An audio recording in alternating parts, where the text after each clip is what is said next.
In the heart of nature, we find our true strength, a connection to our roots, to the land, to each other. Introducing Rootwork deodorant, infused with the potent power of High John the Conqueror root. Embrace the natural strength and resilience passed down through generations. Feel the purity of natural ingredients, harmonizing with your body and spirit. Rootwork deodorant, bringing you in tune with nature and with yourself. Rootwork deodorant. Connect, empower, thrive. Available now at rootworkstyle.com. In the room, we get my volume and everything together. All right. Hold on. All right, let's get this thing cracked. Let me turn my volume down while we're getting everybody on board. How y'all live, man? How's everybody living? We're doing an early tap in. I haven't tapped in on the Twitter Spaces in a minute, man. It's been a minute since I tapped in with the family. How y'all live, man? It's been a minute since I got out on here. It's been a few days. Just been handling business, getting stuff together. The new version of Microphone Check will be out early next week. Microphone Check Reloaded, new edits. We uncolonized a lot of stuff in the film. So yeah, you guys got to get the new version of it. Absolutely. Microphonecheck.com and Amazon.com. What's up, Brother Marcel? I see you in the building. What's up, Melrose? Shout out to everybody. Grinds in here. Everybody give me a retweet. Let folks know that we're live right now. Let people know that we're live right now. How many people we got in here? All right, we got a few hundred people in here real quickly, so it's going to get over 1,000 real quick. I get the phone lines popping in a second. But I do want to talk about the Kamala Harris pick, the VP pick. She got Minnesota Governor Tim Walz. Now, a lot of people were thinking that they were going to get Shapiro, this guy named Shapiro. Is Shapiro out of Maryland? Where's Shapiro out of? They thought they were going to get him. And they did a thing the other day where they, quote unquote, leaked a video where it's going to be him. That looked like it was a Jedi mind trick. They're not leaking anything. That seemed like a fake out, like to kind of do a psych op on some of the right wingers so they can get prepared to clown him, and then they do another shift and a whammy bammy and get this guy. Because if they had gotten Shapiro as the vice president pick for Kamala, and he's a Jewish guy, the right wingers would have been on the conspiracy tip. They would have been on some Illuminati, Rothschild, Bilderbergs. They would have been on that conspiratorial thing. They would have really gotten deep with that. So the Democrats, they pulled a Jedi mind trick and got Tim Walz out of Minnesota. Now, Tim Walz is the governor of Minnesota, and he has strengths and he has weaknesses. One of the strengths that he has, he got a mouthpiece. He can talk. He can spit. He can talk. And he can talk his trash. They did a rally when Kamala announced him, and he was talking trash about Trump and J.D. Vance.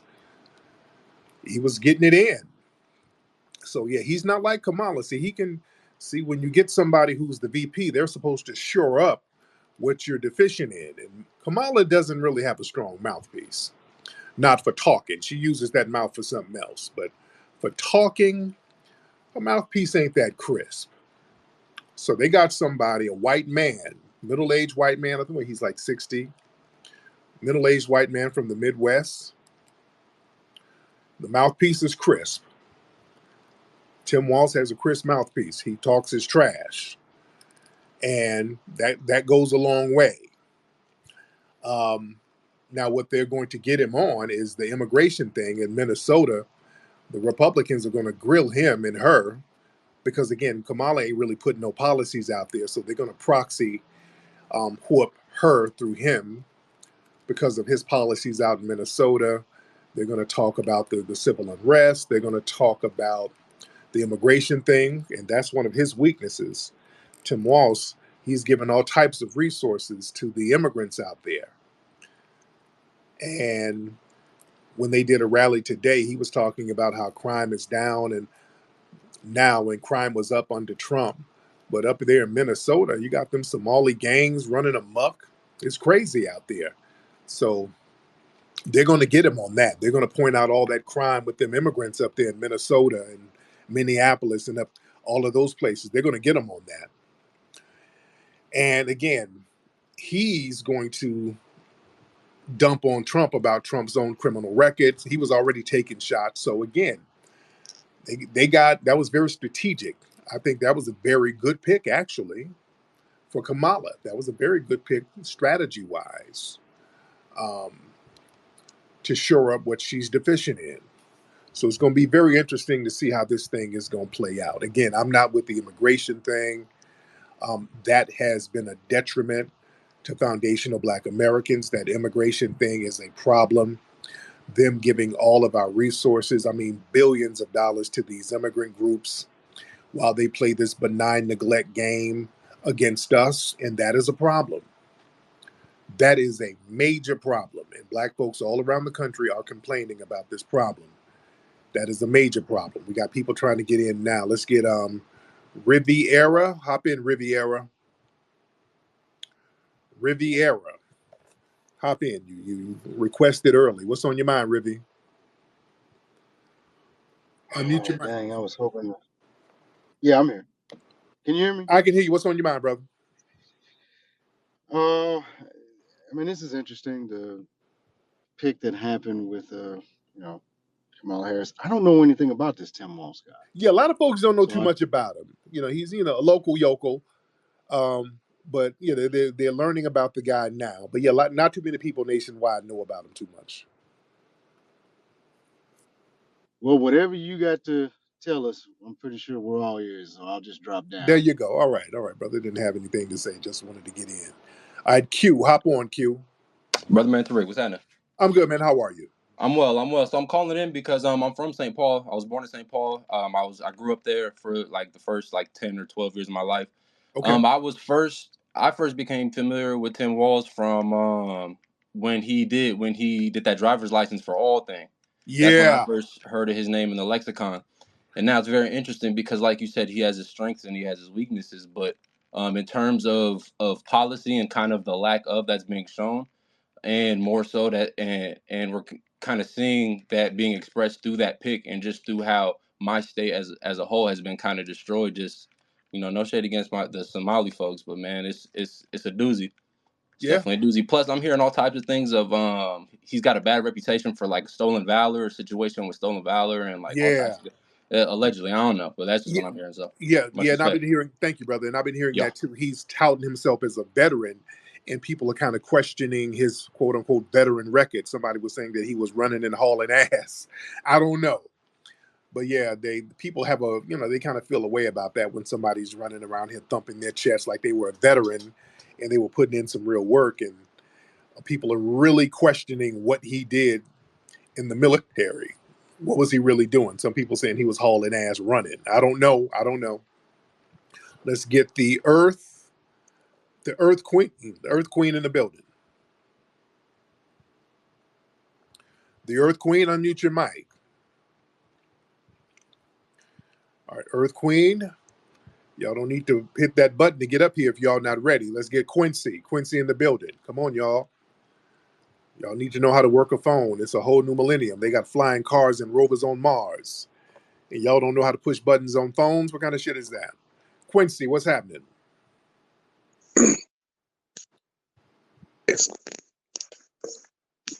Yo, Flex. I'm good. How you doing, brother? I'm good, man. A quick question. I really hate that Trump brought up the whole Kamala Black thing because I think now people are going to argue in bad faith against the whole delineation movement because they really just want to prove Trump wrong, quote unquote, versus really having a real conversation about the delineation. So, one more question, real quick. How do you think the delineation movement would be affected if Kamala wins? We already had to fall out with Obama, him being king and white, and now we got to deal with this. So I'm just, I want to ask that question, man. Great I'm gonna drop. question. If Kamala wins, we're screwed.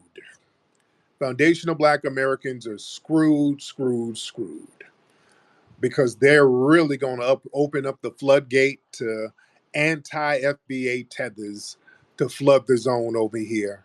Let's just be real.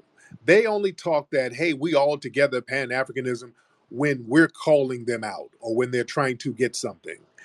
They were the ones delineating from us. These folks have went out of their way to delineate from us.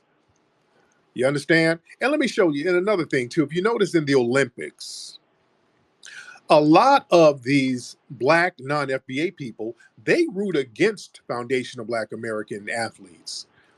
Y'all look online, a lot of these African and Caribbeans, they'll root for the white athletes over a foundational Black American one. They are very critical of foundational Black American athletes. They've been just taking dumps and shots at FBA athletes left and damn right in the Olympics. They got a real bug in their ass about that. They'll support an immigrant who's Latino or whatever before they support an FBA athlete. You understand what I'm saying? So they've been on that vibe. Who is this Equator? Okay, Equator. Okay, hop on. Okay, I wonder if this is a musty troll. Educator, that's your name. Educator, hop on. Because you're doing a lot of gesticulating. What's happening?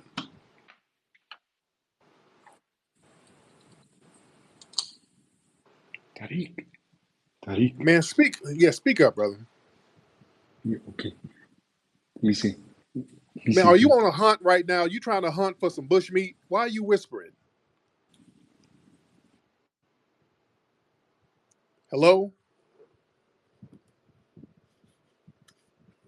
Olympics.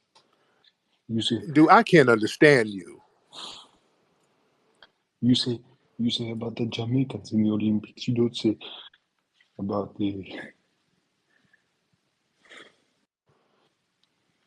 Nigga, why are you whispering? Are you trying to be Listen. sultry? What are you doing?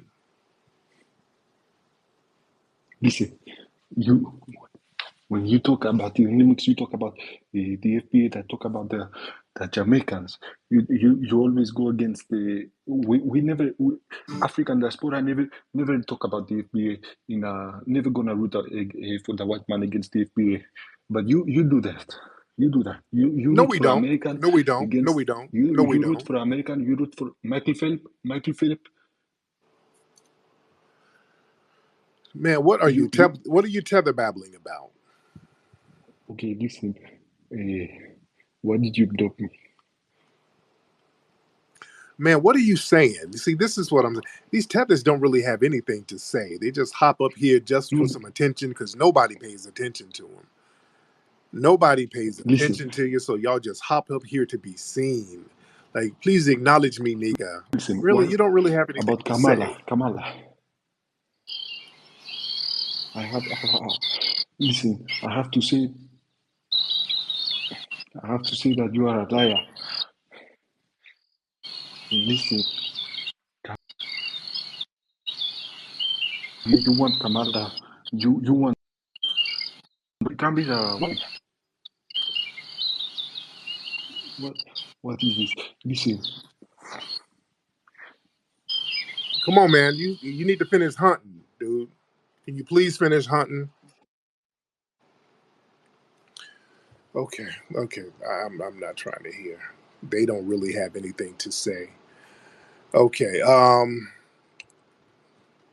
The Earth Queen, are you ready now, ma'am? Okay. Okay. Don't raise your hand if you're not ready to get on. All right. Let's get Cotton Picking Cracker. All right. What's up, Cotton Picking Cracker? Hop on. Cotton Picking Cracker, you ready? Unmute your microphone. Okay. Yeah. What's up, Cotton Picking Cracker? Hey, man. Listen, I want to say all my black brothers and sisters, man. We are the chosen people and we're the best. So nobody comes before us. We come first. All of these immigrants and all of that stuff, we got to stop letting them trying to take our spot, man, for real, because we're up next. Not them, not anybody else, no Asians, no none of that. Black people are up next, and we need to step it up and be more aggressive. That's all I There got you to say. there you go. Thank you so much. But going back to Kamala and Tim Walz, I mean, this is a very interesting race.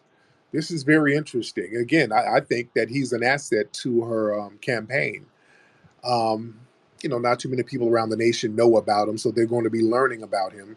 So it's going to be kind of hard to throw darts at him like that because he doesn't have a long nationwide track record of people acknowledging him. But locally, they're going to point at some of the stuff going on out there in Minnesota, the immigration thing. If they really play up on that, they're going to attack him. And on the Democratic side, they're going to use him as the mouthpiece to really go in on Trump's record. He's going to go in on Vance heavy. So this is going to be very, very interesting. But I will say that immigration thing, I don't know it black people why you guys would support that because see they're not going to scare me into thinking okay Trump is this big boogeyman and we got to sign up for this immigration. No, immigration is the boogeyman. The immigration thing is the big boogeyman right now. That's the thing that's harming black people heavy. And these cities are crime ridden. And we're saying these people are not us. Now, my guy earlier, he asked about the delineation thing. No, the delineation thing, us acknowledging our FBA lineage, that's only going to get stronger. But we got to continue to call these people out for trying to just use blackness when it's convenient. See, here's the thing, family, with that. People try to use blackness, and I'm talking about the tether class. They try to use blackness as their own personal trash bin for the trash in their community or when they want to get some kind of gain for themselves. But they like to use blackness as a personal trash bin, meaning, and I've said this many times before, when they do something constructive, they are Nigerian, Jamaican, Ghanaian, Ethiopian, Somali. They claim whatever nationality they're from or lineage. I'm Haitian, Jamaican, and They claim all of this stuff to make sure to delineate that win from us. Now, when they're out here committing crimes, getting busted, drugs, they want to say, okay, now we're black. Now we can put our trash in the black trash bin with all the other black people. And we're saying no. It's nothing wrong with saying no to that. There's nothing wrong to say no. We're drawing a line on what it means to be black or foundational black American. My thing is, I I specify foundational black Americans. So if y'all want to use blackness as a trash heap, you're not going to put foundational black Americans in there. You see? That's why they're so butthurt from that delineation. Because when we use the term foundational black American, we don't let that term get used as a trash bin. We're emphasizing the positives and the icons of that lineage. That's what they don't like. So, and we're not letting people sully that up. See, we're not letting people sully up that lineage. And they have a problem with that. Let's get Somalian. We got a Somalian guy in here. Somalian guy, hop on. Hop on, sir. Hey Tariq, did you hear that Cori Bush lost her in her primary?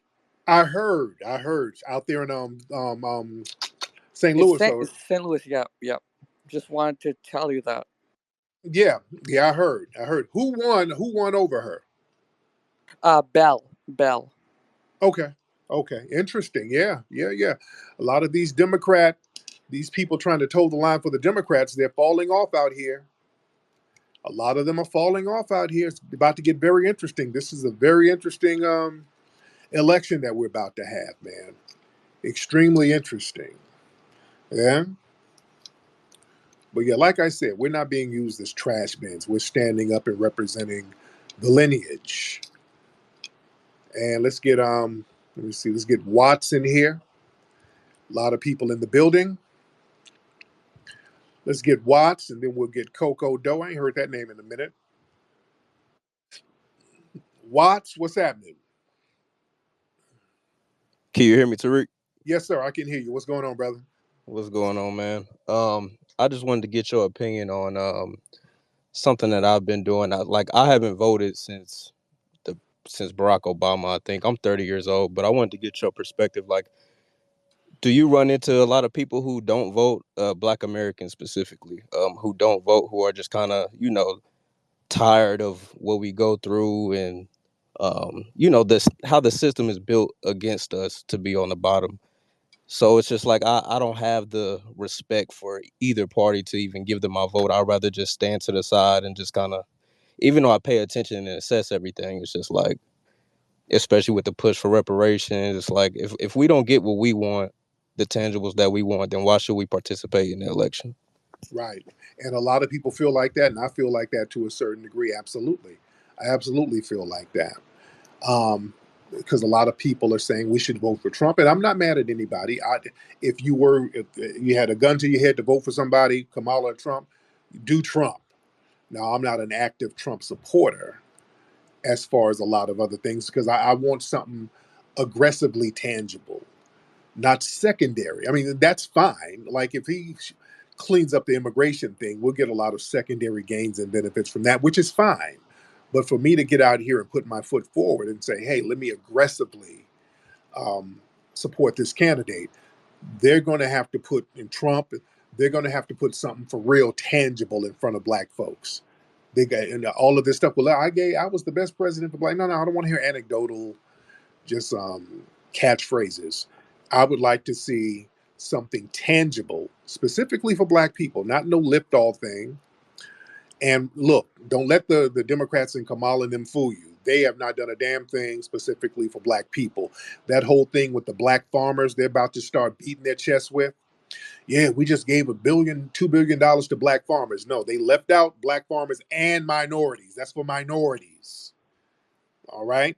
That's another one of these programs where Black people suffer, Black people get discriminated against. Specifically, we get specifically targeted.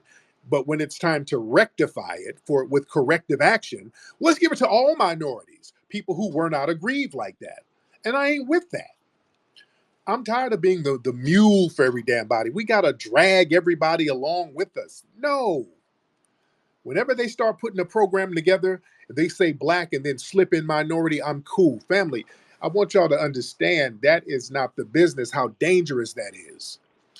We cannot let them continue to slip in the minority word every time we're mentioned. That undermines us. That's the golden trick word to undermine us. And they love taking pictures with Black people, doing a bunch of photo ops. There's a bunch of Black people in the picture, and they say, look, this is what we're going to do for all of these people. And then you look at the paperwork, and it's a minority program, and we don't get nothing out of it. We're left holding the bag. We got to stop letting them play the minority hustle game on us and the Black and brown game. Man, I wish y'all stop doing that. Black people, how has that Black and brown minority coalition worked for you so far, Black people? Family, now y'all know we got microphone check, and you see how they've been acting a fool over that because we're telling the truth about the foundational Black American creation of hip hop. And it's important that we step on that and stand on it so they don't rewrite the narrative like they do everything else we do. That's very important. Just like on my broadcast the other day, I talked about the Easy Rider movie, which that movie was about some foundational Black Americans and some motorcycle riders. Cliff Vall, who was riding his motorcycle around Alabama to plantations and sharecroppers to show them, hey man, we're Black and we can act like we're free now. He was a civil rights activist, and he was the one, him and Ben Hardy, they built those motorcycles for the movie Easy Rider, because those were motorcycles, them choppers were motorcycles that Black men were driving around. They were souping their motorcycles up out here on the West Coast. That's where they got it from. You wouldn't know that because they actively erased that out of history. We got to stop letting people erase us, man. When we know the truth, we have platforms to tell the truth. Family, this is why it's important. Do y'all know? And I posted this on my Twitter today. They're now trying to claim that Latinos co-created house music. This is the new thing they're working on. There's an organization called Latinos in the House, and they got some kind of panel coming up talking about the Latin influence and contributions to house music. They're like, hey, if we're gonna lie about hip hop, we might as well lie about all of it. This is what I'm telling you. It ain't gonna stop. If you don't check them properly on one thing, it ain't gonna stop. They might as well. Hell, if we got away with one lie, let's just go to the other ones. Now they're trying to claim that they helped create house music. They're naming a couple of Hispanic cats who were around in the late 70s, early 80s. You dig? It never stops. Coco Doe, where you at, brother? What's going on, Flex? How you doing, brother? Good, man. Long time listener, supporter. Yes, indeed. I remember you from way back in the day, man. Where you been hiding? Yes, sir, man. Just been busy working with the family. I'm out here in Austin now, but yeah, everything's good. There you go. What's on your mind, bro? Yeah, just a quick question regarding Kamala and really the Republicans. Is there anything that either party could offer or put on the table besides reparations that would kind of entice you to vote for them or support them? Yeah, yeah. Again, some consolation prizes are fine. Some job programs for brothers and sisters. Um, Direct allocation of resources to education centers that are run by foundational Black Americans. That would help. I'm talking about things that we run: independent Black schools, independent Black institutions, things that we are running, not an HBCU that some white people are really behind the scenes running. You know what I'm saying? And plus, a whole bunch of white people are going to these HBCUs anyway. We need Black specific things. Some land grants, that would be great because there's plenty of land out here and there's a lot of homeless Black people out here. So they can provide land grants because they're giving housing to all of these illegal immigrants coming up here. So, damn, how could they not give us some land grants? So, there's a few things they can do until they work their way up to reparations. So I'm open. So let's talk Turkey. See, this is what folks need to be talking about. When Trump went to talk to the National Association of Black Journalists, the conversation should have went there. Since you're here to talk to us, if you're president, what could you provide tangibly to Black society? If you're not for reparations, what else could you provide? So there should be some intelligent conversation instead of these folks acting like Democratic shills trying to get shade points and zingers. I want us to sit down and talk business and get out of this emotionalism stuff because we think just because one political party comes around and pretends to like us and want to dance and party, we think that that's where we should go because they understand there's a lot of Black people out here with emotional dependency. You weren't hugged as children. The parents weren't around like they were. You were a latchkey kid. There's a lot of emotional voids there. So when white people or white political parties or even their Negro flunkies come around or their melanated flunkies come around singing, dancing, twerking with catfish nuggets and they want to go down to the church, oh, your heart just warms up. Oh, Lord, I'm going to get a hug by Biden. Oh, Lord, it feels so good. Stop. We don't need that. We don't need that, ladies and gentlemen. I want to know whose policies are going to benefit us as a whole. That's all I'm looking at. Let's get, let me see. Apex culture. Apex in the house. Apex. What's going on, Apex? Hey, what's happening, Tariq? Yeah, this is Antoine Wright, editor-in-chief of Apex Couture magazine. I wanted to point something out about Kamala that I just found out not too long ago, and I just tweeted it. Did Yeah. you know that did you know that she last year she took the Freedmen's Bank along with the U.S. Treasury and added other groups Oh, to there's the tethers in Freedmen's it. Bank. Oh yeah, I've heard Yes, that. I yes, heard there's tethers in it. Yeah. yes. So I just, she was breaking it down. I was just watching a video of her breaking it down, but watch how Kamala articulated this thing, where she started out telling the truth. She told where, that the Freedmen's Bank was the Freedman Bank was designed for us, for FBA. Mm-hmm. And then as she kept talking, she just art she the way she worded it, she added them in as she kept talking. And then when you go to the whitehouse.gov and read through, oh man, it's tethered up. I mean, they done added Latinos, Wow. Asians, all of them to it right now, man. So we should really be hot about this. I'm looking at this like, wow. And this happened last year. So this was on the low, and a lot of people don't even know about it. So she literally, when she said, I'm not gonna do nothing for black people, no. When she said that, she really went to work on that. So she's digging down in the crates to make sure that anything that she can find that's specifically for us, nah, we gotta They're gonna tether it up. do what we gotta do.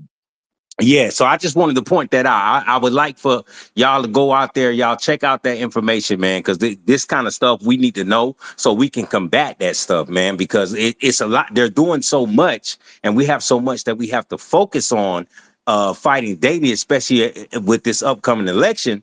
We don't even know. It's a lot of stuff that's happening that's right up on our nose that we don't even know about, that's going to Right. impact us negatively. Right. So I just wanted to bring that up. Thank you so much. And my man, while he was talking, I'm looking at it on whitehouse.gov. Oh man, they're talking about fact sheet. Kamala Harris announces new effort to expand capital access and contracting opportunities for minority-owned and underserved businesses at the Freedmen's Bank Forum. So they're using the suffering that we endured, and I'm reading down, to start papering up everybody else.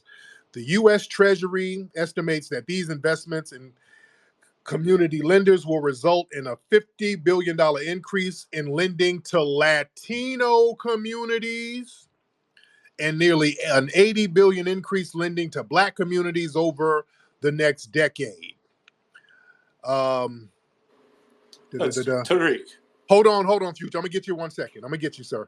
1/3 of the new loans and investments under the Department of Treasury's Emergency Capital Investment Program were made to the most in need borrowers, such as individuals who are low income or live on tribal lands. Oh, goodness. Okay. Yeah, it's an all lives matter. They're using the Freedmen's thing to say, okay, we're going to paper everybody up. This is why I cannot support Kamala and the Democrats whatsoever. These people are trying to bury us. Future, hop on, sir. Yes, hello, Tariq. How are you this evening? I'm good. Now, where are you calling from with that accent? Oh, I'm actually calling from America, but full disclosure, I am a white man. Of course. Now, where are you from? I'm from New York City. So why do you have this weird accent you have? Well, it's an accent that's not used too much. It used to be called the Mid-Atlantic accent. Okay, man, your trolling material better be funny. No. It better be funny. If you're setting it up, well, this shit better be funny. Now, you better have a good punchline. I am agreeing with a lot of you say from your perspective, but I am curious. I have quite a bit of black women throwing themselves at me, and I wonder if I should give in and have sex with them. Well, yeah, you already paying them, so you might as well. You done gave them the money. So I do buy them drinks, yes. Yes. Go ahead and trick it all the way off. All right, you done already paid them. Get some Rootwork deodorant to get some of that wet dog smell off you, and then go ahead and get your trick on. All right. Let me get some more people in here. Boy, these white supremacists. I got to help them with their comedy a little bit. It falls flat. Kind of got to help them. All right. Let's get a lot of folks in here. How many people we got in here? Okay, well, damn, we've got 1,200 people in here. We in the building. Speaking of white men in Britain, did y'all see in the Olympics, this white girl, she beat a bunch of black runners. What's her name? Kylie Hodgkinson, something like that. Ain't she British, this white girl?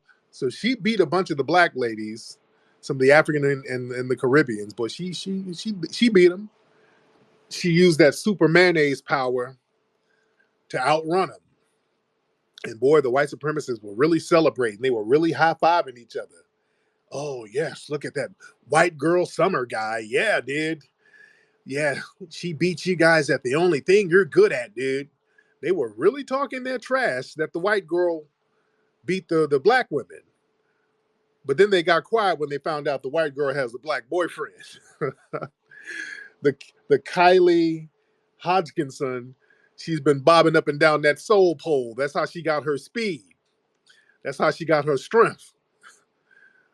She got a blackjack up in her. So yeah, the white supremacists got real quiet. Oh God damn it, she's a coal burner, dude. Oh, they got real quiet. It's all right.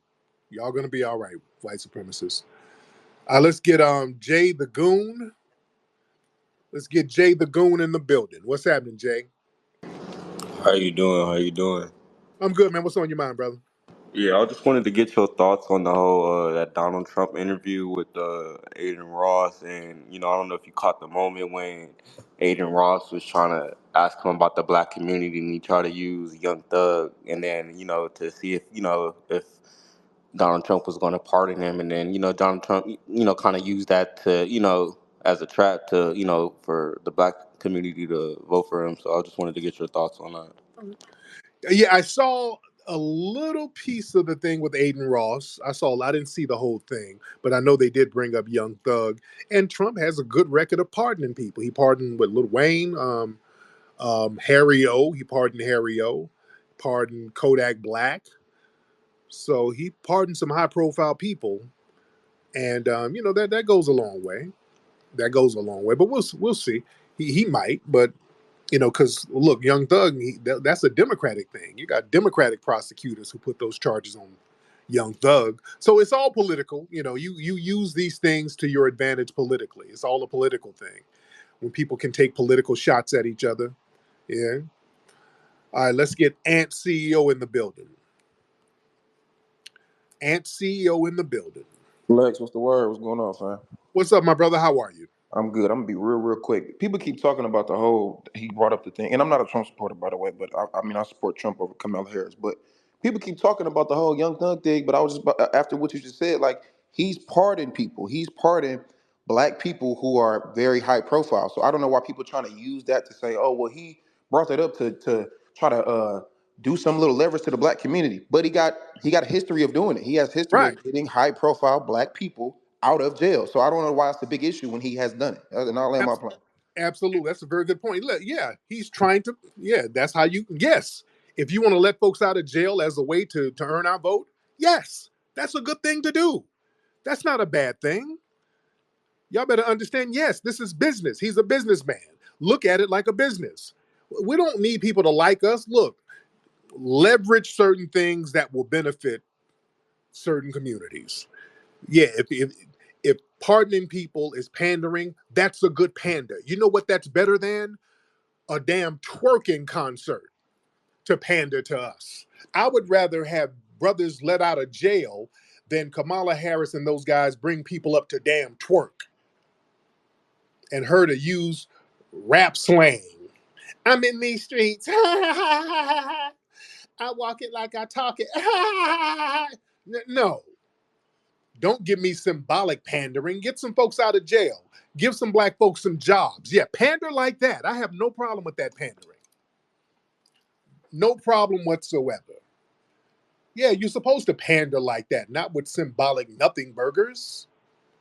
Yeah, this is business. I want black folks to learn how to have a business mindset. You step to the table and you leverage things. We got to learn how to use leverage because that's how you walk into power. I want black folks to start thinking in the terms of having power dynamics. One thing we have as a group, we vote as a block generally. We have to leverage that. We got to know how to leverage that. That's why delineation is very important because some of the off-code people, we start to delineate from them and we see where the problems are. why people want to vote a certain way. And if you notice with the Kamala thing, notice it's a lot of tethers trying to shame us. Like Roland. Roland comes from a tether background. A lot of these tethers are trying to shame us, especially when it comes to the blackness thing, because they tried to shame us with this whole thing. We're supposed to support Kamala because she's a fellow black woman. Hell no, no, she ain't. There's no evidence that Kamala Harris is black. None. Not even with her father. Her father, his background is questionable and sketchy. Her mama is an East Indian, Punjabi Caucasian with the word Caucasian on the birth certificate. And Judge Joe Brown said they made a mistake on the dad's birth certificate by putting Jamaican on the race part. That man, there's no document saying that that man has ever identified as black. You see? We don't owe her anything. We don't owe her, especially black men. They try to shame black men. How come y'all see this sister getting attacked? The black woman, Kamala, is getting attacked. We're the black men to protect the black woman. No, she better roll over and ask Zaddy. She got a Zaddy. Get Zaddy to protect her. I'm not in the business of protecting a Punjabi bedwench. Get Zaddy. You understand me? Let's get Grinds TV in the building. Grinds TV in the building. What's up, Grinds? Brother What's up, brother Grinds? Tariq? I'm good, man. How are you, sir? I'm pretty good. I appreciate it. Yeah, to speak to that point you just made, and I put something in the purple pill for everyone to see. I came across a video of Kamami's husband, wishing, giving her a bunch of well wishes and honey, I'm so proud of you. You're gonna do great this election season. You're gonna be the next president. So here goes his white savior complex, this white zaddy thing that they like to push because while brothers are getting seen as the boogeyman for not supporting Kamami's trash ass record in Cali. And see, this is why we don't go off the media. We're going off of actual people in Cali, from Right. Cali, that have been stomping the ground and making their voice loud, saying we don't mess with her. This isn't anything new. This is something that's been talked about when she was running in 2019, and didn't really get a lot of people behind her then. So while all of this is happening, they're trying to paint us as the boogeyman, but they're trying to make it seem like Doug Emhoff has his cape and sweeping her off of her feet and being this supportive zaddy. And just watch for the play, y'all. I appreciate Real it. talk. My man, thank you so much, brother. I appreciate you. Brother Grinds from Grinds TV. Let's get Andre Manigault. All right, let's get Andre Manigault. You got the same name as Omarosa. What's up, Andre? Andre, turn your microphone on, sir. Andre? Yes, Tariq, how you doing? I'm good, man. How are you, brother? I'm good. I'm good. I was a little confused. I thought there was another speaker speaking. No, no. Yeah, no. Something was said that caught my attention. You were saying that leverage is a good thing when it comes to getting Black people's vote. And it just, I'm a critical thinker. I like to break things down. It's like, well, what's leverage, right? So I would pose that question to you, Tariq, to get your understanding of what you meant by that. Oh, yeah. Leverage is okay. Our numbers. That's one thing. There's Mhm. The 43. concept, that's what I'm saying. Take a step back. What is the concept of leverage? Oh, using something that you can bring to the table to your benefit. That's, to me, that's what leverage is. Okay. Well, yes, uh, in a way, that's true. I was thinking more along the lines of, you know, taking what you already have um, to work with in order to get more than you started with, right? But yeah, you're So, bargaining. It's leverage. You're bargaining. That's what the term level. You're leveling up what you have. You're bringing.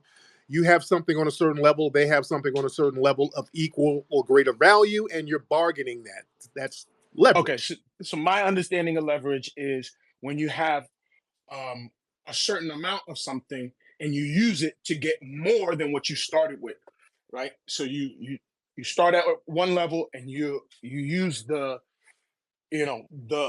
leverage to get to higher level, right? Okay, brother, you're gonna have to get to the basically. point, brother. You got to, So because now this is getting it's getting into plebiscite babble. All right, now my let's point get to the is point. my point Yes. is right, that concept of leverage is problematic when it comes to the black vote How? because it suggests that it suggests, and I would say, to make my point, exploitation is synonymous with leverage. And exploitation isn't necessarily a bad thing. Same way leverage isn't necessarily a Okay, bad thing. let But me when get another call. This plebiscite babble. Good freaking grief.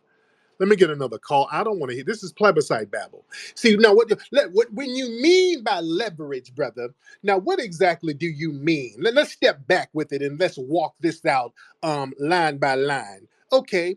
So now your vision of leverage is understandable. Let me placate that with another analogy. See, to me, my brother, when I say leverage, okay, you start with the letter L. Okay, L follows what does L follow? K. Okay. L follows K. When we're dealing with K, you put K together 3 times, you got the KKK. Okay, that is the Ku Klux Klan, meaning white supremacy. Okay, brother. So when you use your leverage politically, you're going against white supremacy in the form of the KKK. This is why we have to nationalize, brother, and get our paperwork and become sovereign Moorish citizens. God damn. Good freaking grief, man. God, get to the point with the plebiscite babble. Damn, man. Family, things ain't that damn complicated. Just make it plain. I don't want to sit here and just get into the etymology of what leverage means. You know what leverage means. You bring something to the table and then you bargain that. We're bargaining our numbers and our vote. That's our leverage. We got a lot of people and we got a strong leverage. We don't use it. So many Negroes out here with low self-esteem. They want to plebiscite babble. And let's be real. A lot of folks, I mean, can I be real? A lot of folks don't really want no power. A lot of folks don't want no power. Can we talk tonight, family? Can Minister Tariq preach tonight? Let's talk turkey. A lot of folks don't want no power in our society. A lot of people are scared of power. A lot of people are afraid of it. You see, that's why some people are afraid to not criticize Trump. So I'm not you don't have to support Trump. But don't be afraid to not criticize him. See, I don't really criticize Trump. Somebody asked me today, how come you always criticizing Kamala Harris's policies, but you never criticize Trump policies? You know why? Trump doesn't have a policy for me to criticize. Let's keep it real. I'm not a Trump supporter, but I'm not a liar. Trump never put a policy together to harm black people. Trump did not put a policy together to harm foundational black Americans. He just didn't. That's why they can attack him on that. Notice they can never say, Trump, you did this to the black community. They can never say that. They always bring up, well, the Central Park Five back in, well, he wasn't in office then. And, that was some bull crap that he was doing. But he wasn't in office then.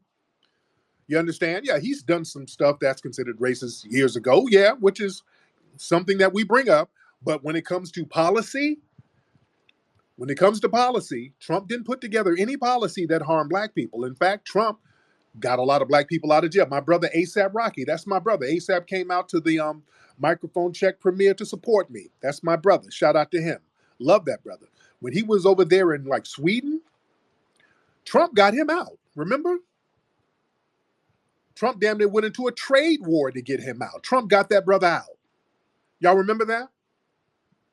Trump got ASAP Rocky up out of jail over there. Yeah.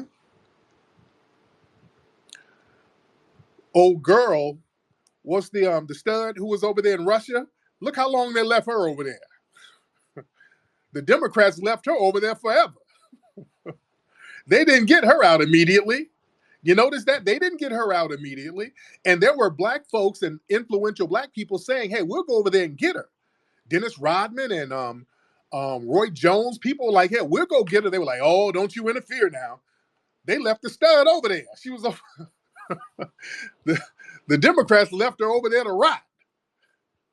Yeah? They left her over there for a minute, and there was pressure from the grassroots to get her up out of there. We were like, hey, why don't you leverage some of them hostages? You know? Leverage some of these turncoats and terrorists. Leverage some of them. But yeah, they left her over there to rot. Yeah. But look, let's be real. A lot of people in our community are afraid of power. A lot of people are afraid of power. They talk a good game, but you'll go to a certain level, then you stop. You go to a certain level and then you stop. You don't take it all the way when it comes to power. I notice this because I'm all about empowerment from top to bottom. I'm talking about I want black folks to have a parallel society where we're running things completely independently as much as we can. I'll take it all the way there. Like we have an institution that we're running. We have independent films that we control, and we gotta fight saboteurs over. You know, we take we take our media apparatus to the next level for real independence. That's real empowerment, where we can call the shots and take it to the next level where we're number one across the board. I'm not talking about just being independent and janky. I'm talking about being independent and you're beating other folks in the dominant society at their own game. A lot of black folks get scared of that. A lot of black people are scared to leverage their numbers because that's a power move. And when you start doing that, that means you got to be consistent with it.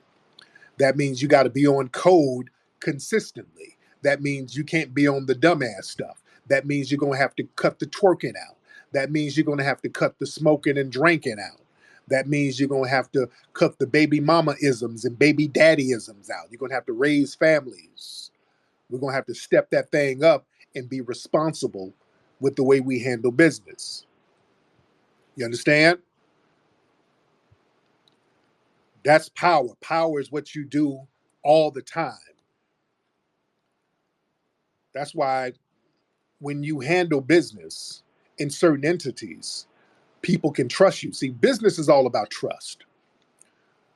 Business is all about getting people to trust you and you being thorough with your vision. That's why, if you notice, a lot of people who get a lot of support are usually people who are married.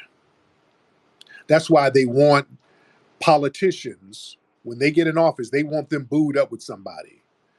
They want them married. They don't want no single politician, because if you can't commit to a family, how are you going to commit to the community and to the nation? That's how they look at it. That's like with Cory Booker, who I think his pussy is spread wide open, but they tried to pair him up with Rosario Dawson, the actress. I don't believe that relationship worth a damn. I don't believe that was real worth a damn. I don't believe it was real worth nothing. But they tried to pair him up with a lady to make it seem like he's in a relationship. Because people, you trust folks who's in relationships or who are in committed relationships. You see, that's why a lot of the plebiscite babbling hotep niggas, they don't ever get anything going, because a lot of these niggas are hotep babbling in order to get some draws out here. People can see that. That's why they never get anything going. They never get any real traction. And with me, I've been married for forever. Family, y'all see me with my family all the time. That goes a long way. People see that we're committed to family, we're building family, and we're maintaining family. And those are the seeds and the tools to maintain a community and a nation. That's very important. Speaking of bussy, T.S. Giselle, what's going on with you? We got a Kamala supporter in here, T.S. Giselle. All right, T.S. Giselle, unmute your microphone, please. T.S. Giselle, where you at? All right, T.S. Giselle had to do an OnlyFans video real quick. Well, hold on. T.S., you good over there? Hold on. Hold on. Well,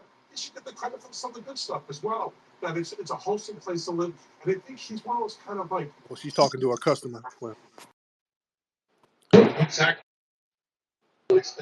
And she's negotiating prices. Okay. Sorry, I just got out the shower. I just got back to the marvelous chateau, so I had to Oh get no, no, myself you're together. negotiating. Sound like you're negotiating with your trick. Your trick didn't have all the money. What happened? I mean, a man spent 14,000 euros on me in Champs Elysees in Paris. So You you ate 14,000 churros. Okay, you I ate said 14,000 euros, no honey. churros. You ate a bunch of churros. But what's on your mind? Anyway, yeah. So I'm again. We are not playing games with y'all. We're not. This election is too serious, and I've been going space to space and gathering the foolishness. Number one, I want you guys to stop intentionally mispronouncing her name. Her name is not Kamala, and you know that. Her name is Kamala. And she is a beautiful, black, sophisticated sister from the Howard University and a member of the finest, the first, and the prettiest, as you can see, sorority. Okay?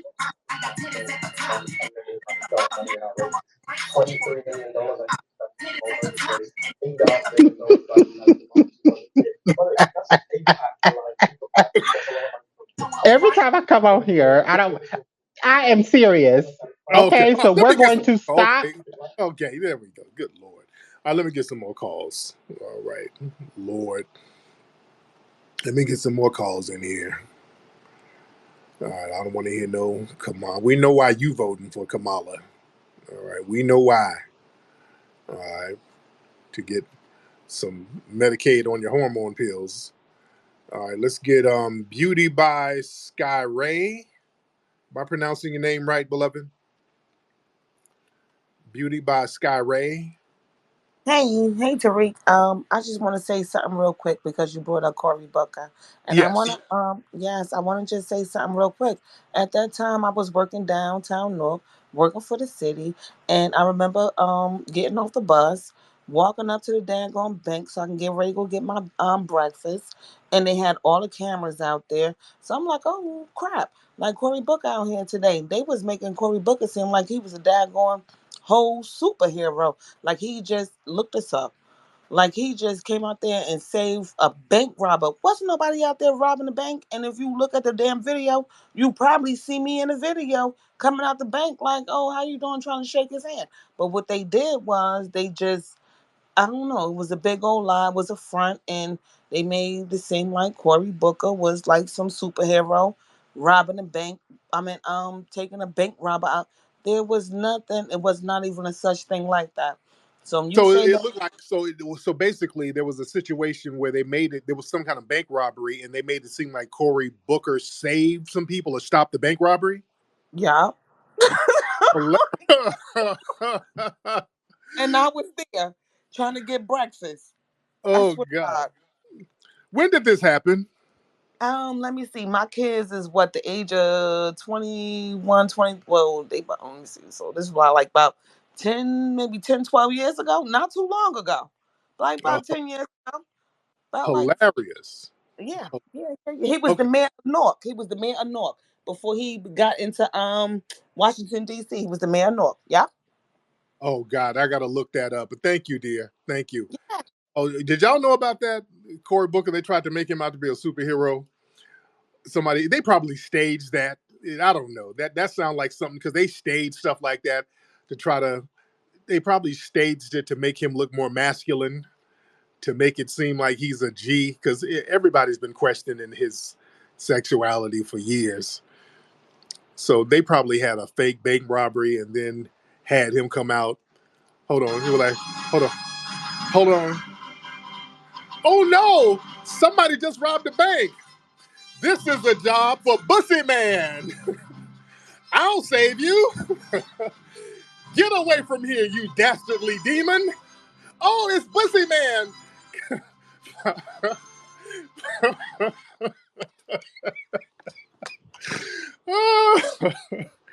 Found with a magic bussy jet flying over the sea, flying over New Jersey. Oh God. Oh God, these people are, I don't put nothing past these people. They're the worst. That Cory Booker saved a bank robbery. I don't believe that. That don't even sound right on paper. He was out there flying around with a cape and some and some damn Ugg boots on. He had a cape and some Crocs on. Stop! Stop thief! You better give that money back. Stop it! Stop! Yes! Hilarious. Good freaking grief, man. Not Cory Booker being a superhero. I don't believe it. That don't even sound right on paper. Good Lord. We got damn near 2,000 people in here. Family, you know what y'all need to do since it's damn near 2,000 of y'all in here? Some of you are musty, all right? Some mustier than others. You need to go to rootworkstyle.com to get our foundational Black American deodorant infused with High John the Conqueror root. Very good deodorant called Rootwork. Different flavors, different scents. Rootworkstyle.com. Then go to hiddenhistorymuseum.com to get the children's book, Hidden Heroes from A to Z. Y'all need to get that book, ladies and gentlemen. And where's the FBA family? Don't forget, get your FBA flags, man. Wave your FBA flags high. Get the FBA flags for your car at officialfba.com. That's officialfba.com. We got the big flags, the small flags. Get those flags at officialfba.com, ladies and gentlemen. Anyway, let me get up out of here. I got stuff to do, places to go, things to handle, but it's been real. Shout out to all the people in here, man. Again, we got a big number of people in here, a lot of folks in here. Y'all follow me here. Follow me. Subscribe to my YouTube channel. My YouTube channel is Tariq Radio. So everybody subscribe there. That's where you'll hear the playback for this, by the way. Anyway, guys, it's been real. Papi Akute, Lola Vuve to the family. Peace. Discover the heart of our history at the Hidden History Museum in Los Angeles. Now open with new weekend hours, Thursday through Saturday from 11 a.m. to 4 p.m. Located at 2131 West Jefferson Boulevard in Los Angeles, our museum showcases the brilliance and ingenuity of foundational Black American culture, along with the richness of global Black culture. Come in, explore our displays, and shop for books, films, and other unique items that celebrate our legacy. Also, be sure to look out for our popular special events. For more information, visit hiddenhistorymuseum.com.